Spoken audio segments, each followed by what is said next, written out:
e este é o Educação Financeira para a Vida, o seu podcast sobre finanças e espiritualidade. Meu querido ouvinte, minha querida ouvinte, como você está?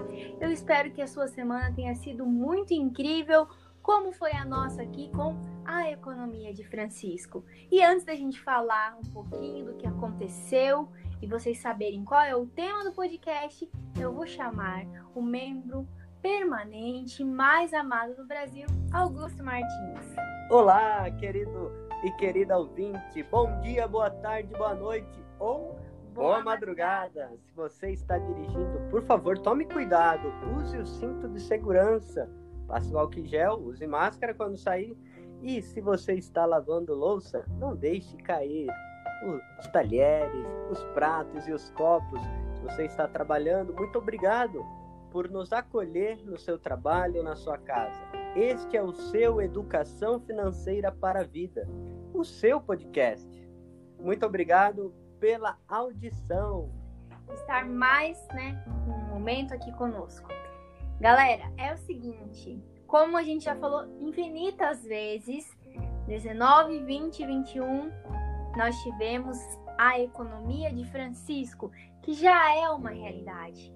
E no espírito, no entusiasmo desse movimento que mexeu tanto com o nosso coração, a gente vai continuar abordando as temáticas que têm a ver com essa nova economia que a gente vai construir. E para isso, nós vamos chamar convidados especiais, né, Augusto? É verdade. E eu esqueci de me dizer, é claro, que é um prazer estar com você todos os dias, Ana. Ah, obrigada. Eu achei que a gente quer passar essa vez, viu? Não, claro que não. Bem, hoje nós vamos trazer para os nossos queridos ouvintes um cara fenomenal. Ele é carioca e tem cidadania portuguesa. Ai, que top, gente! Pois é, ele é formado em administração, tem pós-graduação em comércio exterior pela Universidade Federal do Rio de Janeiro. É ator profissional, tem diversas experiências em inovação, gestão, marketing, comunicação, responsabilidade social, tem experiência artística e televisiva. E ele é qualificado profissionalmente para atuar nas artes dramáticas e apresentação de TV. Ai, adorei já, gente. E ele sabe falar 4 idiomas: inglês, francês, espanhol e italiano. Bem, queremos dar as boas-vindas a um amigo que a economia de Francisco e Clara nos presenteou, o Henrique. Fala, pessoal! Seja bem-vindo, Henrique. Tudo bem com vocês? Eu tô aqui com um sorriso de orelha a orelha só de ouvir vocês falarem. Vocês são maravilhosos. Muito boa noite, bom dia, boa tarde e boa madrugada, como vocês disseram.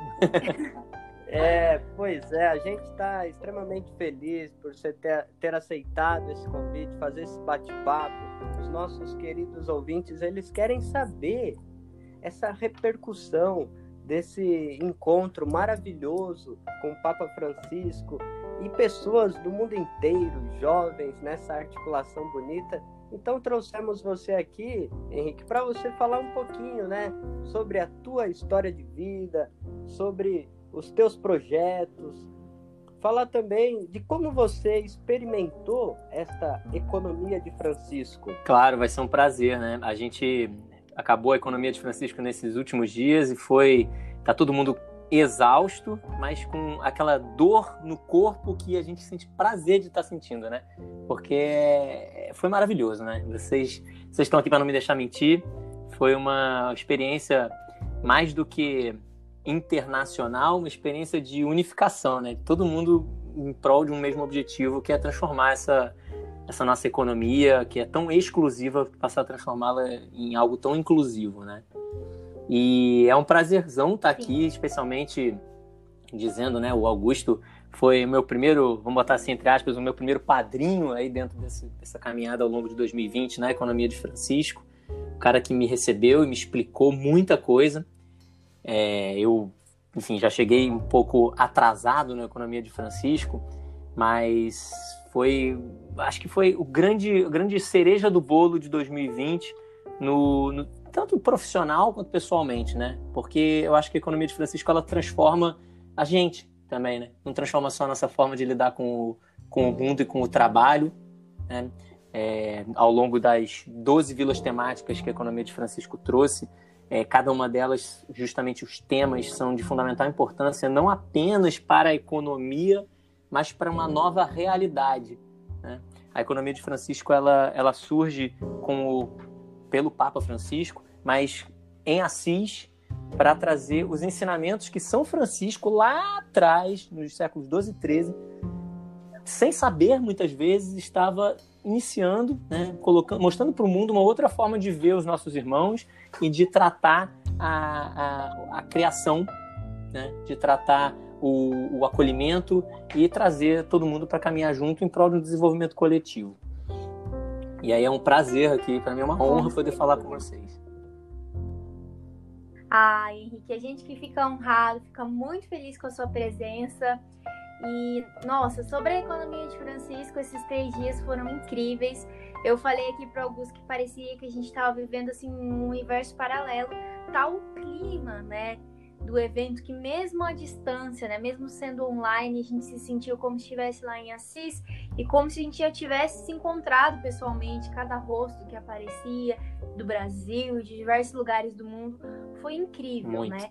Porque a Economia de Francisco, ela é clara, né? Ela é formada de pessoas, de sonhos, são histórias que apareceram, né?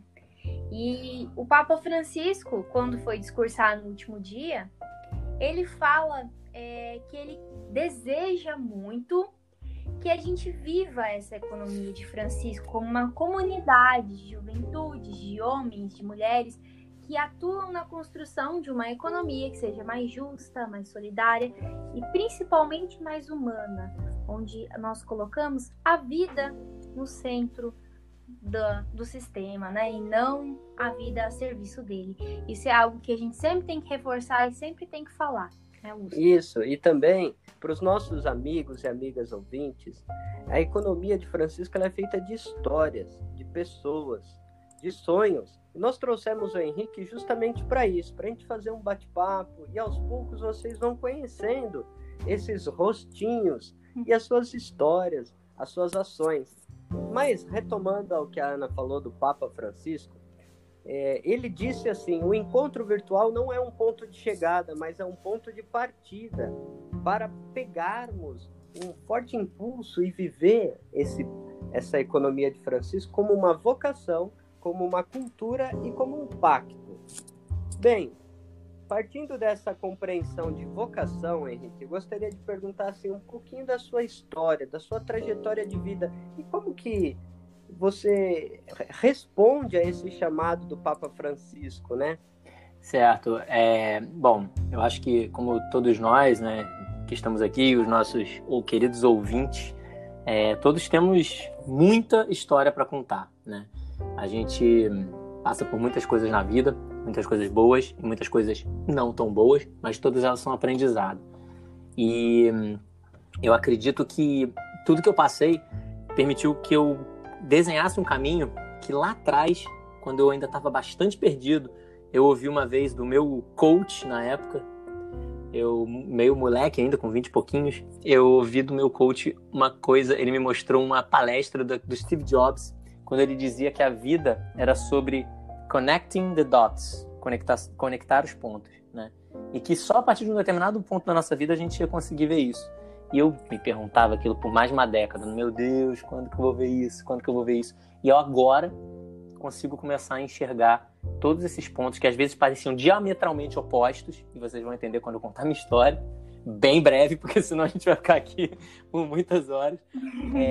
E como que parece que Deus caminha a gente, né? O que a gente tem que fazer. E a gente demora às vezes para enxergar a nossa missão, mas quando a gente enxerga é maravilhoso, né? É completamente diferente. Bom, eu sou daqui do Rio de Janeiro. Eu estudei em escola particular, fui fazer faculdade de administração na UFRJ, como vocês disseram no início do podcast, do episódio. Eu não sabia, sinceramente, eu não sabia o que fazer. É uma coisa que é muito, muito maldosa, né, do nosso sistema. A gente chega no 3º ano, né, que agora já mudou o nome, já é 3ª série, né, sem saber, assim, gente, a minha vida inteira até aqui foi guiada, basicamente, os outros decidiram por nós. Agora eu preciso decidir o que eu vou fazer para minha vida. E a gente, nessa hora, a gente não sabe que, na verdade, tá tão fluido o nosso mundo, né? Que o que a gente decide para fazer para nossa vida é muito entre aspas, né? Porque vai mudar, a sua vida vai mudar. Você tem que ser flexível conforme a vida vai passando.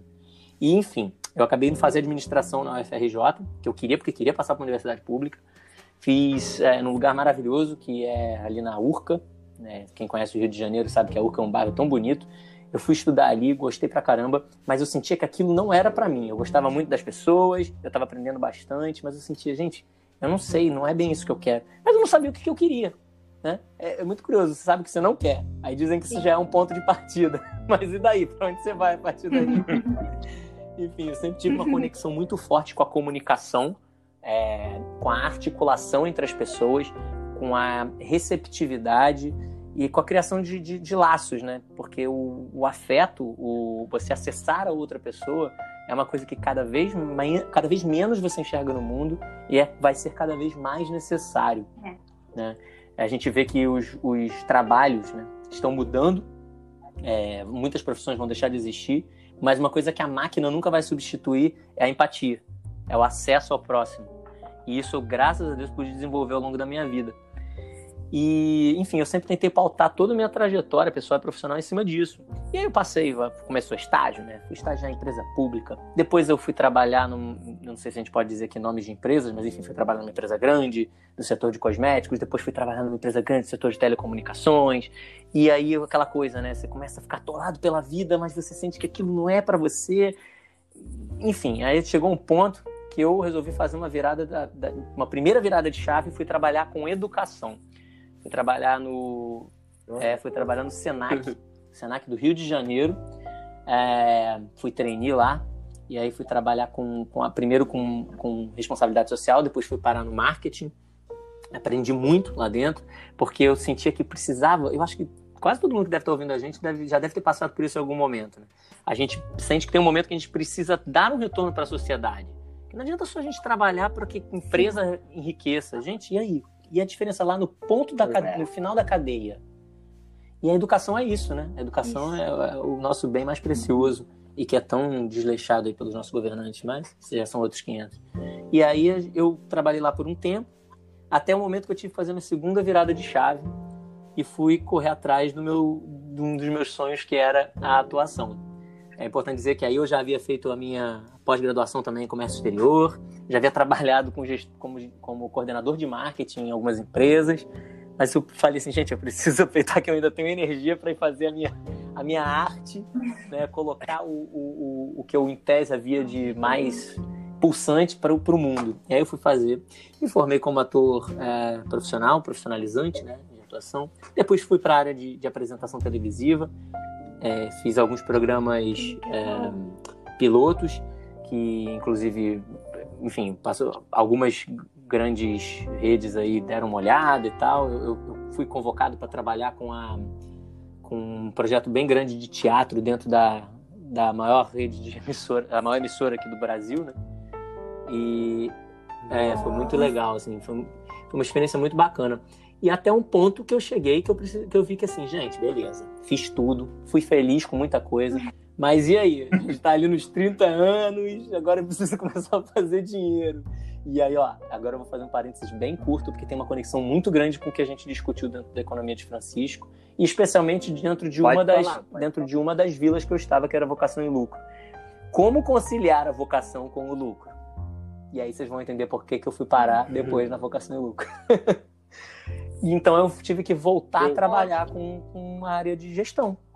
Trabalhei montando a Rio 2016, as Olimpíadas, com muito prazer. Foram dias de sangue, suor e lágrimas maravilhosos, que foram, assim, eu posso até muito mal comparando dizer como foi com a economia de Francisco, que eu acabei me envolvendo com muita coisa, que acabou me tomando muito tempo, mas que na hora que você vê que acontece, é aquela alegria que parece que extrapola pelo seu corpo, que não cabe dentro de você, né? Que é maravilhoso, maravilhoso. Enfim, aí assim, bem resumidamente, eu passei por tudo isso e vim trabalhar agora, a partir de 2019 para 2020, eu comecei a trabalhar no Santuário Cristo Redentor. Enfim, eu tenho uma caminhada, que aliás é importante dizer também, eu sou atualmente dirigente do movimento Jovens da Paz, dentro da paróquia Nossa Senhora da Paz, aqui no Rio de Janeiro, em Ipanema. É o EJC mais famoso do Rio de Janeiro, Encontro de Jovens com Cristo. Esse ano a gente assumiu a dirigência, eu estou lá desde 2011, esse ano a gente assumiu a dirigência, eu e mais 5 pessoas, que foi quando pela primeira vez em tantos e tantos anos de encontro, uma coisa que o mundo não via há mais de um século, teve que fazer fechar tudo. Então tudo que a gente havia planejado foi engavetado, e a gente teve que recriar um monte de iniciativas de modo a manter o fogo da fé dos jovens fervendo, né? Vivo. E, enfim, eu costumo dizer que esse ano foi um ano de aprendizado para todos nós, né? Enfim, um ano muito triste para alguns, mas também de muito aprendizado para todos. E no meio desse caminho aí tem as línguas, né? Que eu sou apaixonado por línguas, por idiomas. Eu, graças a Deus, tenho uma certa facilidade em aprender idiomas e eu acho que está muito linkado a essa questão da comunicação que eu mencionei no início do meu discurso e que eu acho que é fundamental para a gente criar essas conexões. Eu acho que o que o ser humano precisa muito hoje em dia é conexão. E essa paixão por interculturalidade que eu trago desde moleque e que se refletiu na minha tese de conclusão da pós-graduação em comércio exterior, que eu fui justamente para a área de internacionalização de marketing com base em transculturalização. Então, assim, parece que eu falei grego aqui, mas, assim, em resumo, assim, bem beabá, como que uma empresa vai para fora do ponto de vista do marketing, tá? Eu não estava falando da empresa como um todo, né? Mas do ponto de vista de marketing, e quebra a cara lá fora porque não estudou a cultura de lá, entendeu? Olha, porque é uma paixão muito grande, gente. É uma paixão que eu tenho, assim, de cultura que, se eu pudesse viver em função das culturas e conhecendo as culturas e conhecendo as pessoas, o modus operandi, o modus vivendi daquelas comunidades, daqueles povos, para mim era, nossa, o meu grande sonho de vida. Sonho. E que, de certo modo, a economia de Francisco ajudou, né? Bastante. Eu ia falar. Muito, bastante. Nossa. E aí... Jamais imaginei que conheceria tanta gente. Exato. De tantos lugares diferentes ao mesmo tempo. Pois é. Exatamente. Em qual momento da sua vida você estava ali quando você ouviu falar da economia de Francisco? Como é que foi isso? A economia de Francisco, ouviu a carta convite do Papa em maio de 2019, né? Como vocês muito provavelmente já falaram em episódios anteriores. E eu honestamente, abrindo o jogo aqui para vocês, por mais que eu tenha mergulhado de cabeça sem nem botar a mão na frente nesse mar da economia de Francisco, eu só vim a conhecê-lo em janeiro desse ano, quando já havia inclusive encerrado as inscrições. Em janeiro desse ano, eu fui convidado, o reitor do Santuário do Cristo Redentor, que é o Padre Omar, que é, além de meu diretor espiritual, né? E eu sou muito amigo de padres e ele é um cara que fala a língua dos jovens, sabe? É uma pessoa muito próxima. Eu comecei a trabalhar em dezembro no santuário, né? Começamos a desenhar alguns projetos. Quando, enfim, o setor que a gente iniciou esse ano surgiu só a partir da virada do ano. Em janeiro ele me falou: Henrique, você não ouviu falar da economia de Francisco? Eu falei: não, padre, o que é isso? E ele me mandou o site da IOF, francescoeconomy.org. Quando eu entrei naquele site, eu pirei. Eu falei: meu Deus, se preparou isso pra mim? Nossa. E como é que eu tô sabendo só agora? Mas tem aquelas coisas, né? Sempre no momento tem que ser, né? E aí eu, tentei girar o mundo para dar um jeito de entrar pra essa economia de Francisco.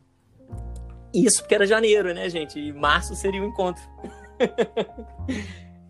Janeiro foi quando a gente recebeu a resposta que a gente tinha sido selecionado. Pois é. E a gente cheio de projeto no Cristo. Como eu falei, né? A gente havia desenhado vários projetos.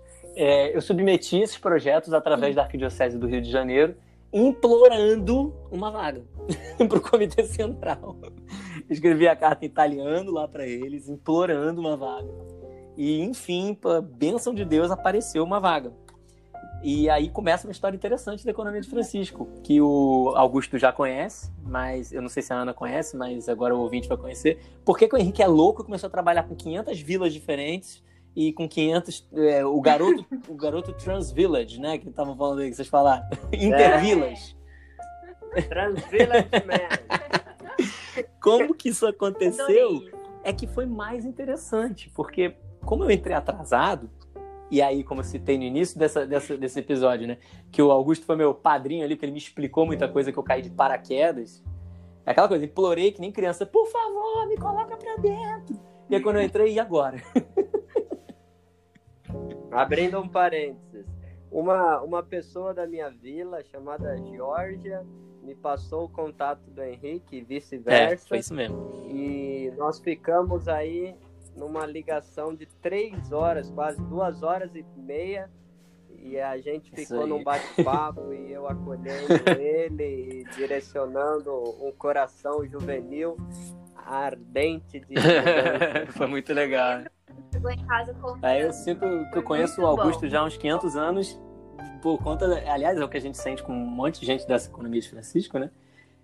E isso aconteceu porque quando eu entrei atrasado, por mais que eu tivesse enviado as vilas que eu quisesse entrar, eu acabei indo parar numa vila que, a priori, não tinha nada a ver com os meus projetos e nem com a minha área de formação, minhas áreas de formação, nem nada, que é a área de energia e pobreza. Enfim, a área de energia e pobreza, não que essa vila fosse exclusivamente de engenheiros ou enfim, sociólogos, ou, enfim, pessoas que estudam o impacto socioambiental de uma implantação de usinas e por aí vai. Óbvio que esse é o público, digamos assim, que mais brilha os olhinhos, né? Mas não é só para essa galera. E quando eu cheguei, eu falei, gente, que me colocaram nessa vila que eu não entendo nada. Apesar de eu ter trabalhado em Furnas, meu primeiro estágio, quando eu era moleque, era em Furnas, e eu, enfim, tive aí você começa a ligar os pontinhos que eu falei do Steve Jobs, né? Então, assim, o pouco que eu pudesse contribuir com aquela vila, eu ia contribuir. Eu trabalhei em Furnas na área de responsabilidade social. E aí era justamente o impacto que você gera numa comunidade a partir do momento que você coloca ali, muda o curso de um rio, desloca cidades e populações. E aí, você acha que é só isso? Não, meu amigo, você tem muita coisa que dá em troco para aquela galera, né? Enfim. E aí eu recebi lá a convocação para a primeira reunião da Energy and Poverty. Aí eu entro naquela reunião, mais perdido que cego em tiroteio. Assim, gente, agora? O que tá acontecendo com esse povo aqui? Parece que já sabe o que tá rolando e eu não tô sabendo. Foi a primeira reunião da Energy and Poverty. E as outras vilas já estavam caminhando. E aí no meio daquela vila, eu, como vocês já sabem, cara de pau do jeito que eu sou, peguei e comecei a mandar mensagem, vi ali assim, gente, abri aquela Mighty Networks, que é a rede social exclusiva dos participantes da Economia de Francisco, né? Comecei a ver gente com quem que eu posso falar para tentar ir para uma das vilas que eu escolhi. Aí eu achei a tal da Giorgia Nigri. Peguei e mandei uma mensagem para ela, em italiano. Oi, Giorgia, tudo bem? Não sei o quê. Enfim, eu tô nessa vila, mas eu queria tentar mudar. Em paralelo, falando com o time central para tentar ir ou para Work and Care, né, trabalho e cuidado, ou para Vocation and Profit, ou Vocação e Lucro, que eram as vilas que eu tinha escolhido. E aí, nesse meio tempo, aconteceu isso que o Augusto contou, que a Georgia passou meu contato para ele. A gente começou a se falar, ele abriu as portas, eu comecei a entender o que era a Economia de Francisco, entender que cada vila era interdependente, mas tinha suas próprias iniciativas e poderia agir da forma que fosse mais conveniente.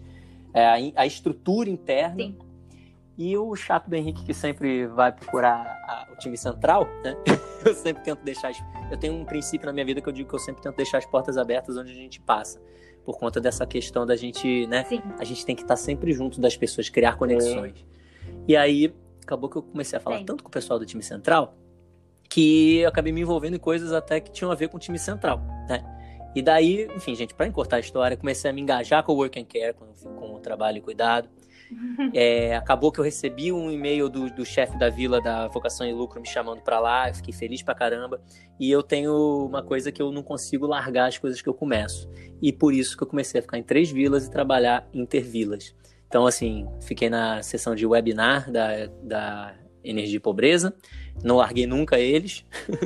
a Trabalho e Cuidado com as nossas reuniões do Brasil, e eu ajudei também o frate Andrea Riccati, que é um frei italiano, conduzi inclusive uma palestra dele, um webinar dele em italiano, participei das discussões sobre trabalho e cuidado, e eu já estava engajado também na Vocação e Lucro, que é essa vila aqui, gente, maravilhosa, foi assim, um achado para mim, que falou com o meu coração numa profundidade que só Deus para saber. porque mexeu com coisas que são da minha vida, e a gente volta para aquele ponto lá de trás, né? Como unir a vocação ao lucro? O que é o lucro? Como ressignificar esse lucro? O que é a vocação de fato? Se é só o descobrir para que eu sirvo, ou se é descobrir o que eu sirvo para a comunidade, né? Como juntar o que eu sei fazer com o que eu gosto de fazer, o que é bom para o mundo. Então, assim, são discussões que falam muito profundamente comigo. E todas as vilas que eu passei eram pessoas maravilhosas que me receberam. Então, eu fui me apaixonando por esse... aí, lembrando, né, a questão da multiculturalidade lá, das línguas. Gente, foi um ano de êxtase, assim, sabe? E com um propósito legal, né? Muito bem. O propósito bacana que é da economia de Francisco. Então, realmente foi maravilhoso. Foi maravilhoso. Fora os projetos Intervila aí, que o Augusto, inclusive, está em alguns deles, comigo também, como a EOF News Agency, né, a agência de notícias da EOF, que deve começar a surgir em 2021, de uma forma mais bacana. Sim. E por aí vai. Então, a gente vai mergulhando, cada vez nadando mais. Sim.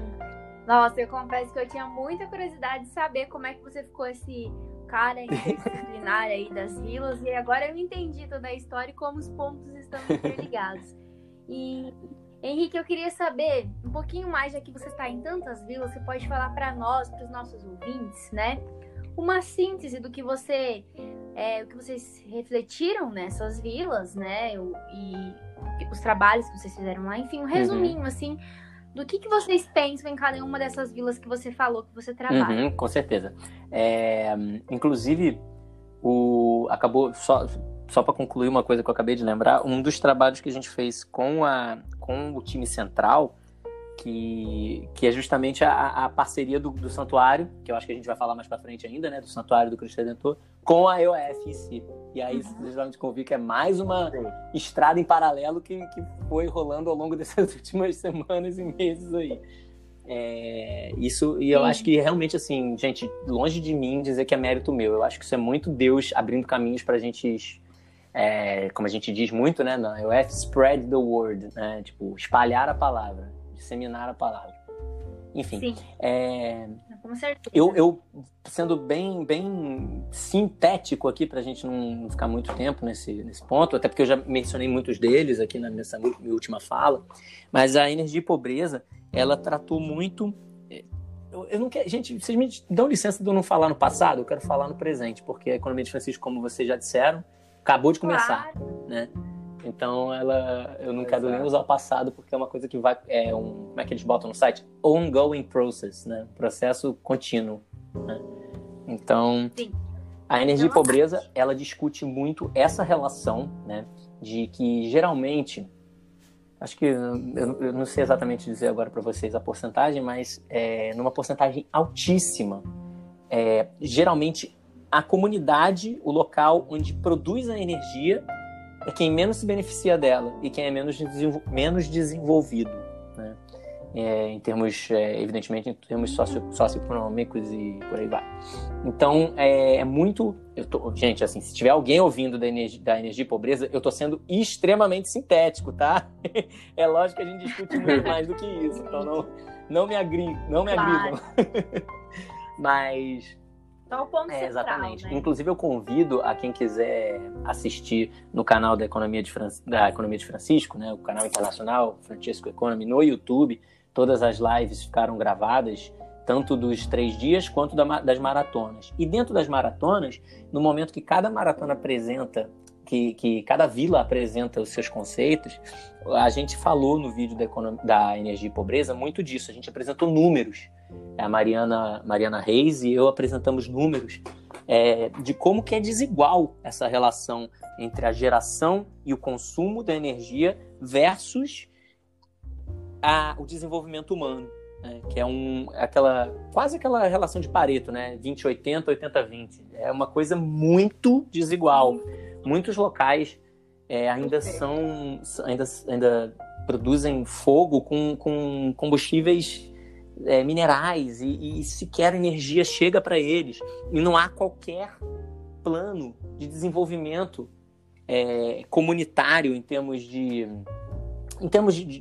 socioeconômicos, em termos de desenvolvimento de uma uma coletividade, de colocar uma escola, de colocar saúde ali naquele lugar, de colocar uma infraestrutura elétrica e por aí vai. É muito desigual.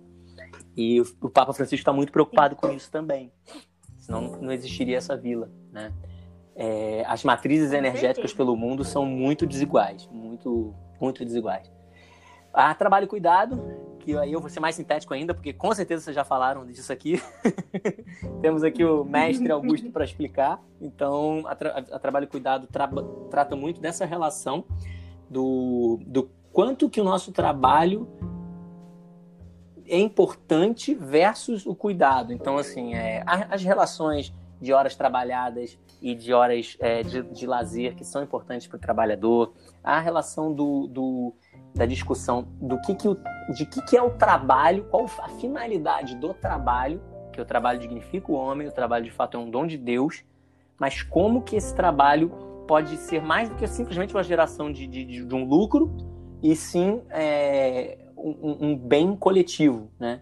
Isso aí eu já estou até abrindo uma brecha para a última, que é a vocação e lucro. Enfim, eu não vou me repetir muito aqui no trabalho e cuidado, porque a síntese que eu faria seria muito dessa relação, e como eu disse lá no início, as 2 vilas que eu queria participar eram essas, né? A vocação e lucro e o trabalho e cuidado, porque reverbera muito dentro de mim essa questão que eu falei durante o meu discurso ali, né? De que adianta a gente trabalhar e gerar um lucro que assim, vai encher os cofres, os bolsos do presidente, da empresa, dos acionistas. Quem são os stakeholders? Quem são o público relacionado que detém o poder dentro das empresas versus o bem que ela pode fazer coletivamente, né? E quando eu digo coletivamente, não é nem para a sociedade como um todo, mas também pelos seus próprios funcionários e trabalhadores, pelas famílias desses funcionários, né? Como a própria Jennifer Nedelski falou numa das palestras que ela deu, tanto durante a Economia de Francisco, quanto naqueles seminários prévios que a gente teve ao longo do ano, propostas de diferenças de carga horária versus carga vamos botar entre aspas aqui, voluntárias para o cuidado do próximo, né? Então, assim, é muita discussão interessante. Uhum. E, por fim, a vocação e lucro, que foi onde eu acabei dedicando mais tempo, e justamente porque eu disse agora há pouco, né, que mais falou com o meu coração lá no âmago do meu ser, como o poeta diria. Como eu já falei agora há pouco, né, é a própria questão a minha vocação é uma coisa que vai me fazer bem e eu vou gostar de fazer para o resto da vida, que é o que muita gente busca, tá? Acha que a vocação eu vou descobrir quando eu estiver fazendo alguma coisa e estiver tirando um mínimo de dinheiro e aquilo me fizer bem e eu gostar de fazer aquilo e pronto. Não. A vocação passa pelo que muito meu amigo Augusto diz, pelos próprios dons. Os dons que você tem e que você deve colocar em favor da comunidade, colocar em favor do ser humano, e não apenas simplesmente para gerar o seu lucro. É lógico que você tem que gerar o seu sustento, sem dúvida. E aí, o lucro, por outro lado, o que é esse lucro? O lucro é simplesmente um lucro financeiro?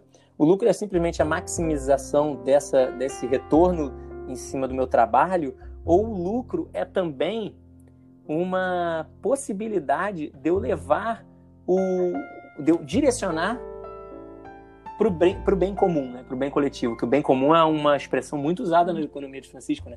O que seria esse bem comum? Seria o desenvolvimento coletivo de todos nós em prol de um bem-estar, né, social. E eu, antes da gente começar aqui o podcast, eu mencionei isso, então eu repito aqui para o nosso ouvinte, que é como esse trabalho intervila me ajudou muito em levar alguns conceitos da Vila Trabalho e Cuidado para dentro da discussão do lucro dentro da Vila Vocação e Lucro. Então tudo se interconecta, né? Ótimo.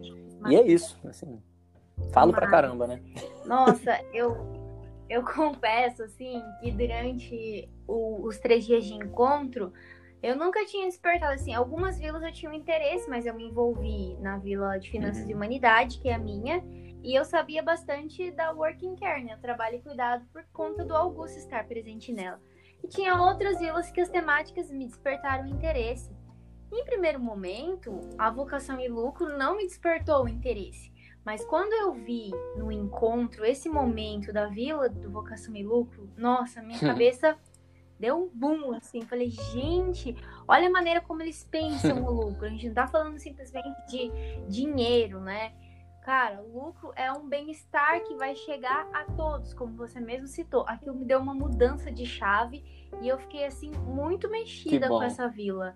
No momento, assim, das apresentações de vocês, foi um momento bem especial para mim nesses 3 dias, viu? Compartilhando que legal, nossa, com todo mundo. Que emoção ouvir isso, Ana. Nossa, pra gente eu depois, se você me permitir, eu vou dividir isso com a equipe do Vocational Profit, porque realmente, assim, é bom você fazer o que você gosta e ver que está dando resultado, porque era esse o objetivo. A apresentação do Vocational Profit ali no quadro, né, na grade central da programação da Economia de Francisco, era justamente a gente apresentar o nosso, que a gente apelidou de toolbox, né, nossa caixa de ferramentas, de como levar essa questão da vocação e do lucro para dentro da nossa casa e da nossa empresa, e do governo, e do que for. Para os nossos ouvintes, contextualizando, para vocês entenderem, como o Henrique falou, vocês podem procurar, todo esse material está no YouTube, está disponível para vocês. Então, olha que bacana, né? O encontro não foi presencial, não foi em Assis, na Itália, foi virtual. Assis era em cada lugar do mundo inteiro e a acessibilidade foi algo maravilhoso. É claro que tem lugares que falta acesso à internet, e isso a gente tem que lutar para que isso ocorra, acessibilidade virtual em todos os recantos do mundo. Mas para quem pode ter acesso, olha, gente, esse evento ficou aí mais de 36 horas de gravações e tem as maratonas passando pelo mundo inteiro de como que é construir uma economia nova. Então, falando, né, dessa dimensão, eu só gostaria assim de ilustrar a economia de Francisco. Ela ilustra na concretude aquela frase do Papa Francisco na Laudato Si, que vira e mexe eu repito aqui, é o refrão da Laudato Si. Tudo está interligado. Galera, e eu vou deixar ali na descrição o link dos painéis dos dias principais, já para facilitar para vocês encontrarem no canal do YouTube, e vocês podem se divertir com todos os conteúdos que a gente teve, que vocês vão poder ter também, assistir, reassistir, quando vocês quiserem na casa de vocês. E aí eu falando disso, Henrique, pode transmitir lá pro pessoal a alegria de que, olhando a dimensão do encontro, de como ele foi conduzido, os momentos de mística, de espiritualidade, a apresentação da vocação e lucro, ela caiu como uma luva. Ela foi o momento da concretude, o momento de partilha e de ver como que isso tudo que a gente refletiu vai passar para o chão da realidade. Tem tudo a ver com vida e estilo de vida também. Como isso toca a nossa vida cotidiana, né? Sim, com certeza. Porque vocação é vida. Exato. Vocação é um chamado. Exatamente. Vem da palavra voca, então, que é do voz, né? Que é justamente do chamado interior. Exatamente. Exato. E aí agora, ouvintes, eu vou pedir para o Henrique comentar um pouquinho de um projeto deles chamado Eu Luto, né? Então, fique à vontade para explicar para os nossos ouvintes o que é esse projeto, como que ele funciona, tá? Agora é o momento do merchan. Na hora que vocês me der espaço para fazer merchan, eu vou fazer vários merchans aqui. Pode, tá à vontade. Bom, gente, o projeto Eu Luto, aí a gente já... Eu não vou nem dizer assim, fecha esse caderno e abre outro para falar de outro assunto, porque, na verdade, eu acho que a gente vira a página, tá? Vira a página no sentido de que a gente ainda está dentro da mesma temática, dentro do mesmo grande livro, que é uma proposta de mudança geral e que o nosso amado Papa Francisco propõe, e que não é só para a nossa Igreja Católica, é para o mundo inteiro, né? Enfim, é mais do que simplesmente você seguir e enfiar pela goela abaixo de alguém uma religião. Não, muito pelo contrário. É a gente viver como irmãos numa sociedade que se desenvolve. Então, como eu falei no início, eu trabalho no Santuário Cristo Redentor. E para poder contextualizar o projeto Eu Luto, eu vou ter que explicar uma coisa que não é muito agradável, mas enfim, faz parte. Eu, enfim, como eu disse, sou muito amigo do Padre Omar, trabalho no santuário desde o finalzinho do ano passado, e no início desse ano a gente criou a área de gestão da inovação. Se chama inovação social, mas a gente chama de gestão da inovação. O que é isso? A gente, o Santuário Cristo Redentor, ele é um organismo, ele não é só o Cristo, esse só entre mil aspas, porque é bem grande, né? Só o nosso Cristo Redentor enorme, símbolo comprovado, símbolo maior do Rio, do Brasil e, quiçá, das Américas, né?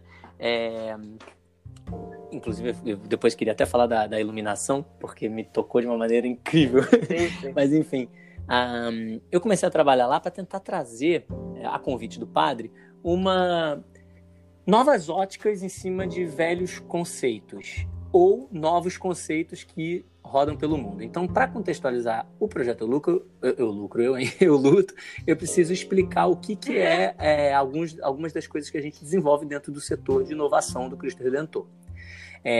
A ideia base do setor de inovação é a gente trabalhar com cool hunting e pesquisa. Cool hunting, para quem não sabe, é da palavra cool hunting, ou seja, caçar coisas legais.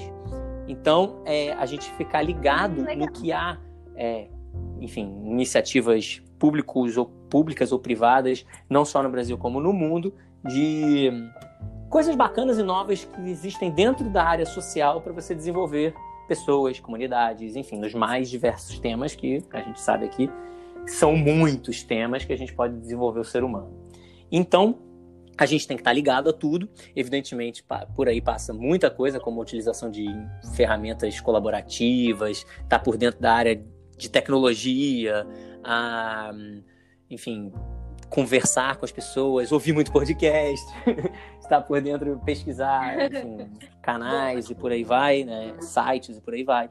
A gente tem vários projetos, mas para ser aqui bem sucinto, a gente criou esse ano a plataforma do Cristo Redentor Eu Quero Doar, que é uma plataforma que surgiu emergencialmente com o estouro da pandemia, com o lockdown, muita gente sofrendo no Brasil e no mundo, mas como a gente, enfim, tem uma capilaridade muito grande aqui no estado do Rio de Janeiro, principalmente na cidade do Rio de Janeiro, a gente criou uma plataforma, fizemos testes a jato com alguns fornecedores, até que encontramos o nosso, para que as pessoas pudessem doar, vinculado ao seu cartão de crédito, doar quantias que eles escolhiam para que esse dinheiro fosse direcionado a jato por conta da nossa capilaridade e das nossas parcerias, para que chegasse muito rápido na ponta, para quem estava desempregado, sem botar um tostão dentro de casa, gente passando fome, frio, porque esse inverno foi frio, e por aí vai, né? Isso foi um projeto que a gente desenvolveu assim, a jato, e que, graças a Deus, deu uma repercussão maravilhosa para a proteção dessas pessoas, né, dos mais vulneráveis. Um outro projeto muito legal e que aqui esbarra com vocês aqui, que em termos de educação financeira, é o Fundo Cristo Redentor, que esse é bem bacana, isso eu expliquei para o Augusto um dia. É um fundo, tá? Que tem diversas empresas que fazem a gestão desses fundos. Um fundo com rentabilidade, um fundo de renda fixa, com uma rentabilidade bacana, enfim, boa. A gente está vivendo um momento da Selic no chinelo, basicamente, mas, enfim, um fundo como outro qualquer, mas que não é como outro qualquer porque ele mira na sua ponta da linha ajudar as pessoas. Ele se chama Fundo Cristo Redentor, a gente desenvolveu junto com uma agência de São Paulo todo um esquema visual diferente, um branding diferente, para tentar para que a gente abraçasse muita gente, que as pessoas não olhassem, é um fundo religioso. Não é um fundo religioso. É um fundo que tem no seu objetivo ajudar as pessoas. E aí o que acontece? 80%, a pessoa que coloca seu dinheiro vai ganhar sua rentabilidade normal. Só que 80% da taxa de administração desse fundo é repassado ao santuário para ajudar nos projetos sociais e na manutenção do monumento. Então, é um dinheiro que não vai fazer falta para o investidor e que os nossos parceiros repassam para a gente, para que a gente aplique diretamente nos milhões de projetos que o Cristo Redentor tem. Então, é muito legal. É uma inovação que a gente trouxe esse ano. É a primeira instituição religiosa a fazer isso. A gente teve que pedir autorização da Arquidiocese, quase que do Vaticano, para poder fazer isso. Olha, gente, investidores de plantão. Olha aí, oportunidades. Muito bacana essa iniciativa. Adorei. Nunca tinha ouvido ou pensado numa coisa do gênero. É bacana, né? Muito maravilhoso. Isso tem a ver com aquilo que a história nos diz, né? Dos famosos Montepios, dos franciscanos no século XIII, que ajudavam os pobres e montavam assim os seus bancos, Entre aspas, né? Entre aspas, para ajudar os pobres. Então me lembra muito essa experiência dos Montepios, que são esses bancos sociais comunitários, essa experiência dos investidores, né? Maravilhoso, gente. Adorei essa parte. Quem quiser conhecer mais, o site é o fundocristoredentor.com. Bem fácil. fundocristoredentor.com. Beleza. E lá tem toda a explicação. Vamos colocar Show de bola. na descrição. Show de bola. Tá bom. Indo adiante, outro projeto muito grande que a gente criou esse ano, mas a pandemia, de certo modo, a gente teve que realocar os nossos recursos para o Cristo Redentor Eu Quero Doar, né? Para ajudar as pessoas que mais precisavam, mas a gente começou a desenvolver o embrião do programa de voluntariado, que a ideia é... A gente tem muita gente que trabalha com voluntariado e que se direciona ao Cristo Redentor para isso. Então, a nossa ideia é organizar todo esse banco de dados, já em adequação à LGPD, a Lei Geral de Proteção de Dados, que entrou em vigor bem recentemente, e criar milhões de parcerias pelo Brasil inteiro para que, através de georreferenciamento, de um aplicativo que no futuro a gente vai lançar, as pessoas pudessem ser deslocadas. Já existem plataformas semelhantes, né, que as pessoas escolhem em que projetos querem trabalhar no Rio de Janeiro e no Brasil inteiro. E aí, até aí a gente está fazendo uma coisa que já existe, mas o nosso diferencial vai além. A gente, além da marca do Cristo Redentor, que traz muita gente por conta até dos braços abertos, né, do acolhimento para ajudar quem mais precisa, a gente tem essa questão do georreferenciamento, que a nossa ideia é a seguinte: quando ocorrerem grandes... a gente ainda não lançou essa funcionalidade, mas a nossa ideia é, quando ocorrerem grandes... vamos pegar um exemplo, Brumadinho, né? Um desastre da proporção de Brumadinho. A gente, através de georreferenciamento, vai pegar quem já foi formado, entre aspas, que já foi capacitado, porque a gente tem um programa de capacitação dentro desse projeto de voluntariado. A pessoa vai ser capacitada e, a partir daí, ela está disponível a atuar em situações de emergência, por exemplo. Então, por georreferenciamento, a gente manda quem estiver nas proximidades de Brumadinho para ir lá ajudar. Essa pessoa já está capacitada a isso, entendeu? Então, é um projeto bacana que a gente está no nosso radar, né? Bom, Economia de Francisco, que eu acabei virando essa ponte e acabou derivando para outras instituições internacionais. Eu atualmente faço esses contatos do Cristo Redentor a gente está embrionariamente começando com a ONU também, e aí eu acabo fazendo essa ponte. Bom, balanço social, que a gente vai lançar nosso primeiro balanço social da instituição esse ano. E, para quem não sabe, né, balanço social traz todos os levantamentos de todos os dados e informações de uma maneira palatável para que o público possa ter acesso a tudo que uma instituição faz. Eu já tive essa experiência quando eu trabalhei lá atrás em Furnas, na responsabilidade social. Então eu estou tentando trazer isso para dentro do Cristo Redentor, e esse ano a gente lança o nosso balanço social de 2020 com muito trabalho, graças a Deus. E para fechar, gente, o projeto Luto, que acabou que eu falei, mas vamos lá falar do projeto Luto. Nosso ouvinte até esqueceu. Henrique fala muito, vocês nunca mais vão me convidar. O projeto Luto, gente, ele surgiu... O projeto Luto, ele trata das pessoas em luto.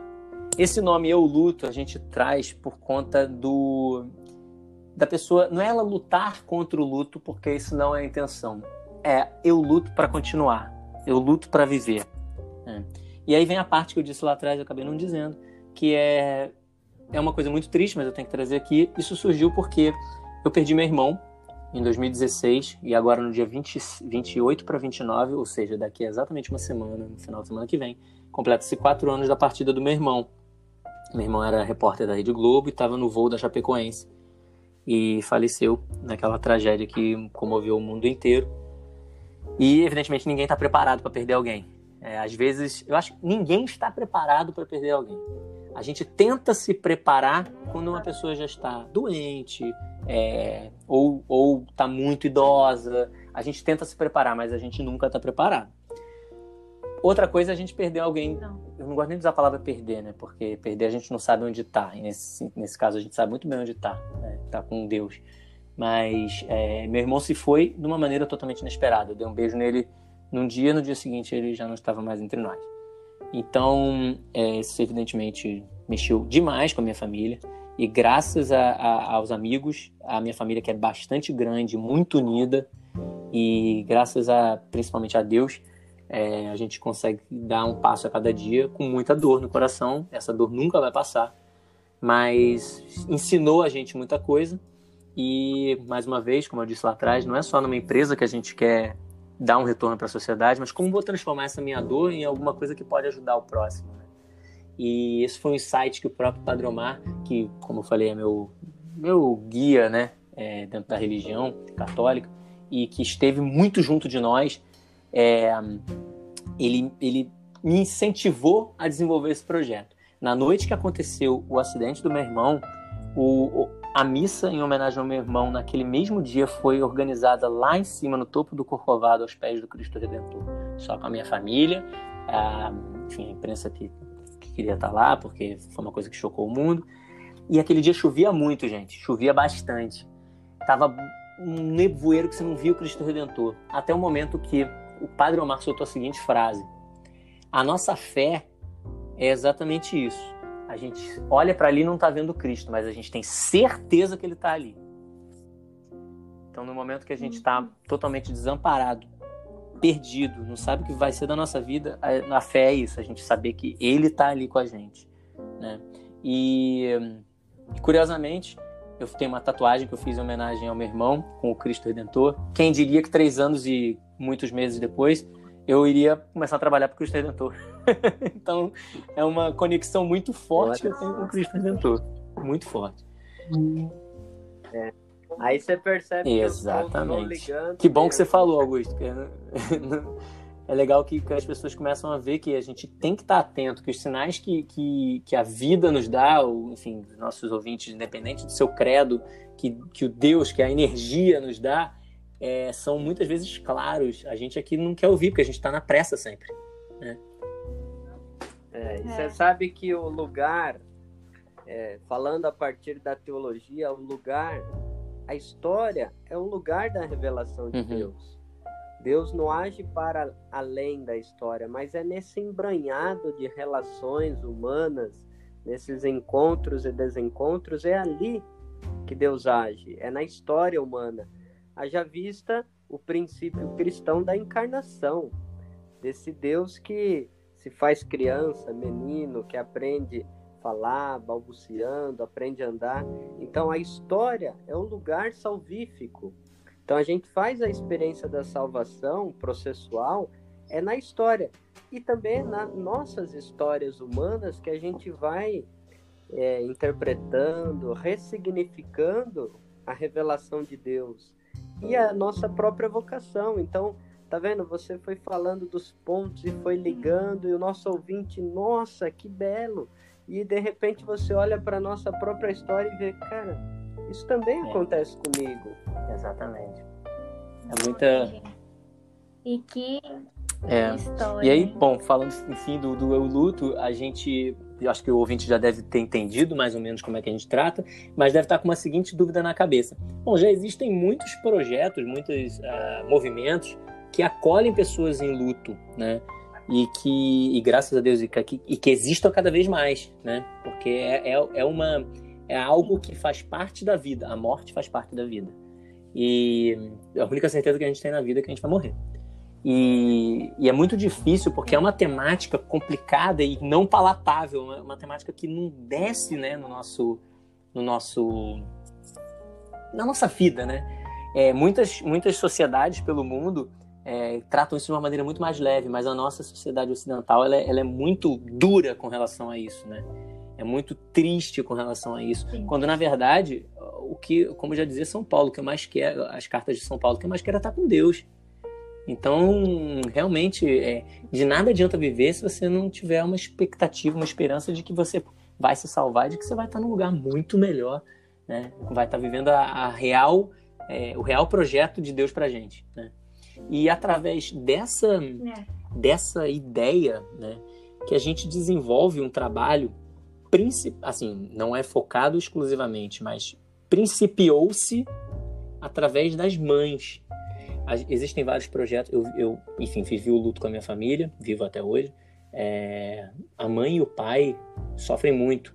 Existem vários projetos que são voltados para mães, mas existem poucos projetos que são voltados para os pais, para o filho, entendeu? Para o irmão. Então, nosso projeto, a ideia é abraçar tudo. E como que você faz abraçar tudo? Você faz através de uma perspectiva intrafamiliar, entendeu? Não é como os projetos geralmente agem. Eles abraçam essa pessoa enlutada para que essa pessoa fale, para que ela seja escutada, para que ela escute, ver se alguma coisa muda na vida dela.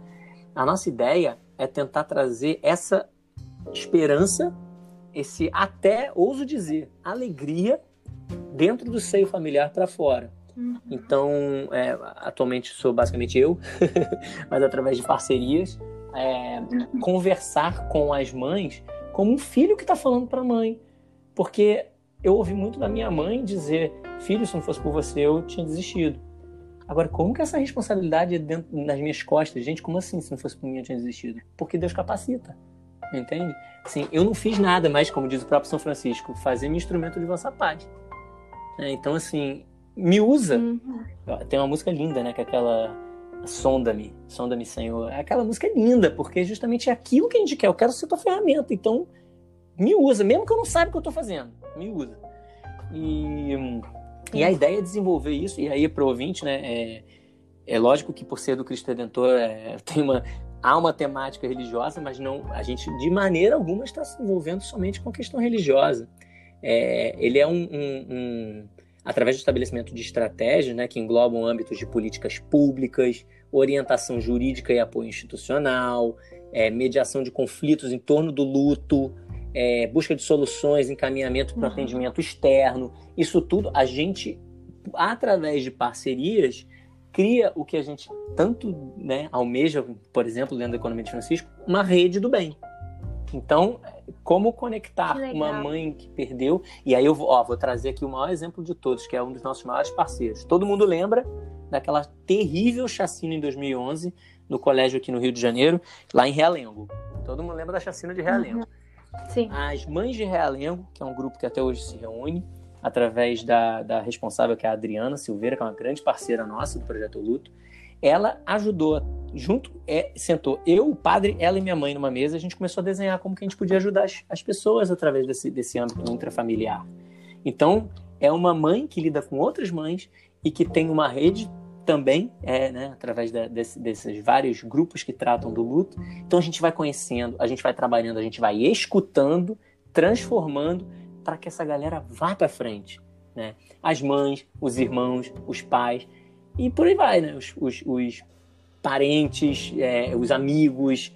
É um nicho que é muito pouco explorado, né? E que precisa ser explorado, gente. Sabe por que não é explorado, né? Não preciso dizer aqui, porque não é do interesse do poder financeiro, do poder econômico explorar isso, né? Agora, com certeza. É uma coisa que é fundamental, gente. E através só para concluir, através de muitas parcerias, a gente desenvolve isso. A Mães Sem Nome é uma outra instituição, que é um outro grupo que é muito nosso parceiro. E tantos outros vão por aí, né? E a gente encaminha essas pessoas. Desculpa, Ana. Nossa, que bacana. Não, que isso. Aqui é conversa, é bate-papo. Eu ia falar que bacana que você transformou, né, tudo o que você viveu em algo positivo, né, para a sociedade, como a gente estava falando aqui. E isso é super a cara da economia de Francisco, né? Você falou que vocês se reuniram em poucas pessoas e começaram um projeto. E essa é a ideia, né? Isso que o Papa Francisco quer dos jovens. Não precisa de coisas grandes, mas faça o que você pode dentro da sua realidade, dentro da sua cidade, da sua comunidade. Faça algo para colocar aí a sua vocação a serviço do outro. Então, isso é um testemunho, uma história muito bonita para os nossos ouvintes e para incentivar todo mundo também a entrar nesse movimento para uma nova economia. É verdade. E sobre essas dimensões do luto, nós vamos disponibilizar na descrição do podcast uma cartilha de orientação às famílias em luto, que foi feita em 2018 pela Defensoria Pública da Bahia. Como que isso também toca as dimensões financeiras. A gente achou muito interessante aqui esse material que a gente achou na internet, porque tem dúvidas, né, também relacionadas a questões financeiras, que muitas vezes as famílias não sabem a quem recorrer, qual é o órgão público que eu procuro, se eu preciso de um advogado, não sabe quais os direitos que tem e a quem pedir ajuda. E essa cartilha aí tem informações bem bacanas e a gente vai também estar disponibilizando para os nossos ouvintes. Bem, a Ana falou que não precisa de ações grandiosas, né, como o Papa disse, só de podcasts grandes, né, que no caso desse aqui. Bem, você, meu querido e minha querida ouvinte, se você pegou do começo ao fim, sem dar pausa para um cafezinho ou para descer do carro, você vai ganhar um prêmio, hein? Nossa, porque que maravilha ouvir um jovem que tem história para contar e que transforma a sua realidade local, né? Exato. É para isso que existe o nosso podcast. Exatamente. A Educação Financeira para a Vida está aqui também para mostrar o que outros jovens fazem para transformar a realidade em que eles vivem, que é a nossa ideia aqui de levar uma educação financeira para a vida, que também pode ser aí desenvolvido vários outros projetos em várias outras áreas, que é o que a gente viu na Economia de Francisco. Eu só gostaria, assim, para a gente encaminhar para o final da nossa conversa, a educação financeira para a vida está gerando filhos. É mesmo? Pelo gente? Brasil e pelo mundo. Nós tivemos uma oportunidade na PUC de São Paulo de dar uma aula na disciplina de Introdução ao Pensamento Teológico, pessoal de economia. É, o primeiro ano de economia. A gente esteve lá para contar para eles o que era essa tal economia de Francisco e Clara. O que é o nosso projeto, como a gente desenvolve. E ali nasceu um grupo de jovens economistas querendo estudar mais a economia de Francisco. Então eles estão ali, fruto da nossa sementinha que a gente jogou ali. E tem um outro filho do EFV, do nosso podcast, que está para nascer, e eu gostaria que o Henrique falasse um pouquinho mais sobre isso. Que prazer poder falar também sobre isso, gente. Isso, vocês sabem a alegria que eu estou com essa notícia, né? Quem assistiu e quem ainda vai assistir às transmissões da Economia de Francisco, no sábado, dia 21, como a gente falou agora há pouco, a Vila Vocação e Lucro teve um espaço na grade central para apresentar a Vocation and Profit Toolbox, ou caixa de ferramentas, que é tentando trazer todos esses nossos pensamentos, como colocá-los em prática. Inclusive tem uma das nossas ferramentas que se chama Vocation in Action, né? Vocação em ação, como colocar de fato para acontecer no âmbito pessoal, profissional, na sua empresa, no âmbito governamental e por aí vai. E a gente apresentou alguns dos projetos que a gente começou a desenvolver. E eu tive o prazer de apresentar o projeto de um dos 5 subgrupos do Vocation and Profit, da Vocação e Lucro, que é dos escritores e comunicadores, o grupo Writers and Communicators, que a gente começou a desenvolver. Um grupo de 5 pessoas espalhadas pelo mundo inteiro. Um podcast. Muito influenciado e feliz com o exemplo dos meus amigos, da Ana e do Augusto, que inclusive serviram de inspiração pra gente e estão ensinando muito a gente. Ai, gente. Inclusive, esse é o primeiro podcast. Isso aí, tô sendo batizado. Ai, que lindo. O Augusto tá abrindo várias portas aí. E vejam como isso é uma corrente, porque eu falei no episódio que a gente gravou de Santo Inácio que o EFV só existe porque o Guilherme, que gravou com a gente o episódio de Santo Inácio, ele me ensinou a mexer na plataforma do podcast. Falou, não, amiga, dá pra gravar com essa plataforma que você consegue. É super fácil. É fácil, me incentivou. E aí a gente começou e a gente tá passando isso pra frente. Olha aí a corrente. É uma ferramenta belíssima de furar bolha. Porque vejam só, a gente estava computando, o nosso é em português. E a gente faz meia hora, 30, 40 minutos, 50. É bem diverso, uma linguagem simples. E você, querido ouvinte, olha, tem gente das Américas, da Europa, da Ásia, da África. Já são 25 países Verdade, verdade. Olha que bacana, como que a gente chega e as pessoas vão compartilhando. Mas enfim, Henrique, fale assim, em poucas palavras, como que é esse podcast? Essa nossa ideia de podcast, ele já tem nome, já tem marca e já tem rede social.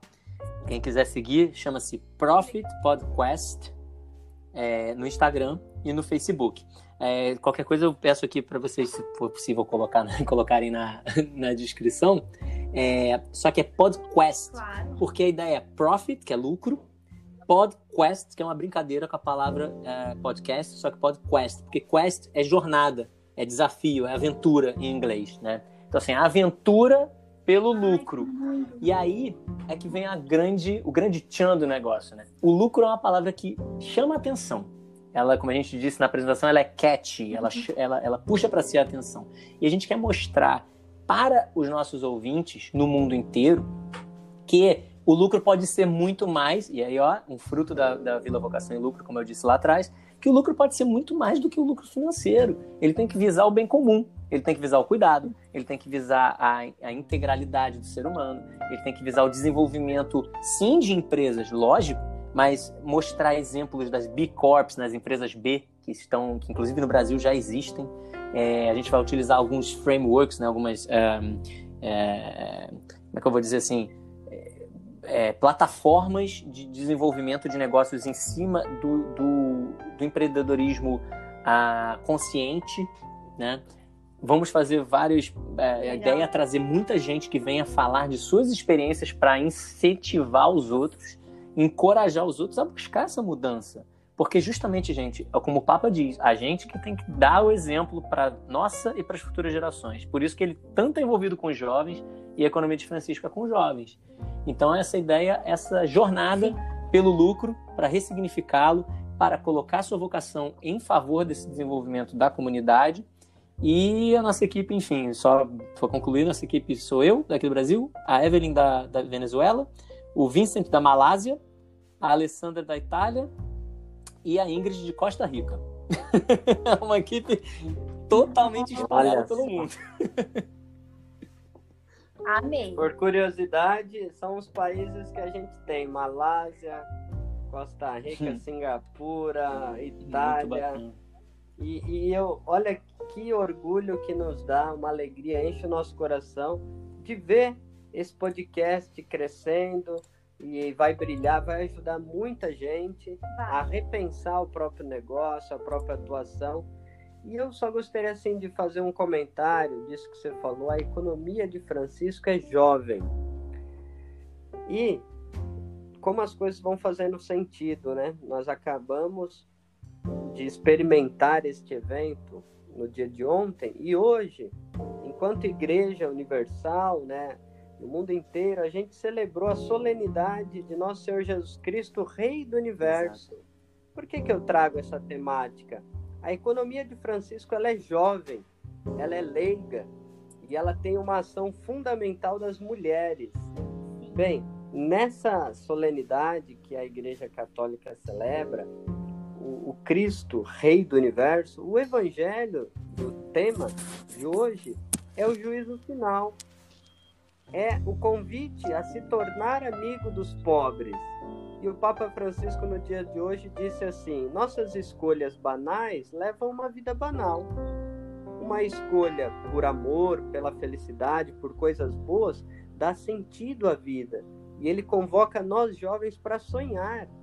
As obras de misericórdia dão mais glória a Deus do que qualquer outra coisa.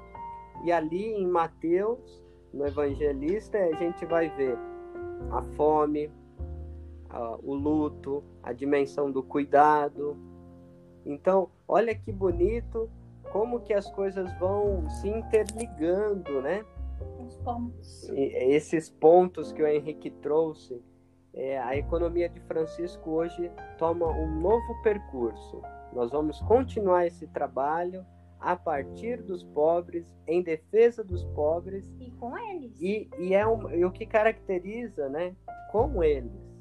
E o que caracteriza essa economia de Francisco e Clara é isso: jovens, leigos e as mulheres num papel decisivo. É isso mesmo. A gente vai aí nos próximos podcasts, o pessoal vai trazer todos esses detalhes, o que aconteceu na economia de Francisco, esses ressoares, né? Então, agora eu queria agradecer, primeiramente, ao Henrique por participar com a gente. Foi um momento incrível, de muito aprendizado. Queria agradecer também as pessoas que estão nos ouvindo na Malásia, que é um novo país que começou a pintar aqui na nossa telinha. E nós temos mais uma novidade para vocês. Na verdade, uma não, 2 novidades, né, Augusto? Vocês que acompanharam a gente essa semana viram que agora o nosso podcast está no Deezer, né? Exatamente. E agora nós estamos em mais uma plataforma. A gente vai poder ligar a Alexa e dizer: Alexa, toque o Educação Financeira para a Vida. É isso mesmo. Agora o EFV está na Amazon. Você consegue encontrar a gente lá também e nos escutar, tá bom? Bem, muito obrigado, Henrique, por esse carinho, por toda a sua jornada. Sua história é incrível. E que a nossa parceria permaneça por anos e anos, nossos filhos, netos, bisnetos, e que a gente seja amigos. Olha, a economia de Francisco nos possibilitou esse encontro de corações, de jornadas, e a gente está aí. Quando você precisar de qualquer parceria, o EFV, os ouvintes do EFV está sempre à sua disposição. Muito obrigado, gente. Muito obrigado pelo convite, pelo espaço de fala aqui, por ter trazido essas novidades, né? Compartilhado um pouquinho da minha história. Falei pra caramba, espero que isso não seja motivo para não ser chamado mais. Queria agradecer demais o espaço de vocês, mais uma vez pela ajuda também com a economia de Francisco, terem me guiado nesse início. E queria deixar por último um recado para os ouvintes, de dar o meu tchau, que o encerramento da economia de Francisco trouxe consigo o Cristo Redentor iluminado com as cores da economia de Francisco. E a ideia, isso repercutiu no mundo, graças a Deus, e eu fiquei muito feliz quando vi lá no ao vivo, mostrando o nosso santuário aqui com as cores do Cristo. A ideia por trás disso é que a gente perpetue essa luz que a economia de Francisco nos trouxe. Eu tenho certeza que quem assistir os vídeos, quem não teve oportunidade e vai parar para assistir os vídeos da economia de Francisco, vai entender, nem que seja um pouquinho, o tamanho, o potencial que a gente tem com isso, e que a gente não pode nunca mais colocar isso, como diz no Evangelho, né? Colocar embaixo da cama. A partir do momento que a gente tem essa luz, a gente tem que iluminar quem chega e tem que ajudar essas pessoas a chegarem. Muito obrigado, tá, gente? Olha, antes de acabar, eu sei que está muito grande esse podcast, mas ontem você fez essa partilha do Cristo e eu ia te falar isso, mas eu falei, não, em outro momento eu falo.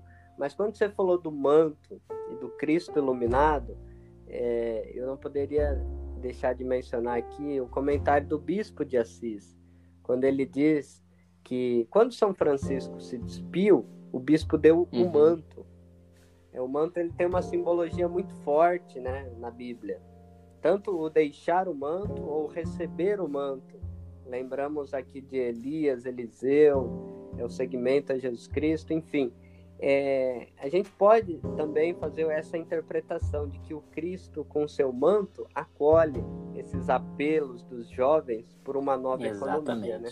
Exatamente, que a gente possa ajudar nessa divulgação para o mundo inteiro, para que mais gente se una a essa causa e a gente possa, enfim, transformar esse nosso planeta. Bem, então você que está nos ouvindo,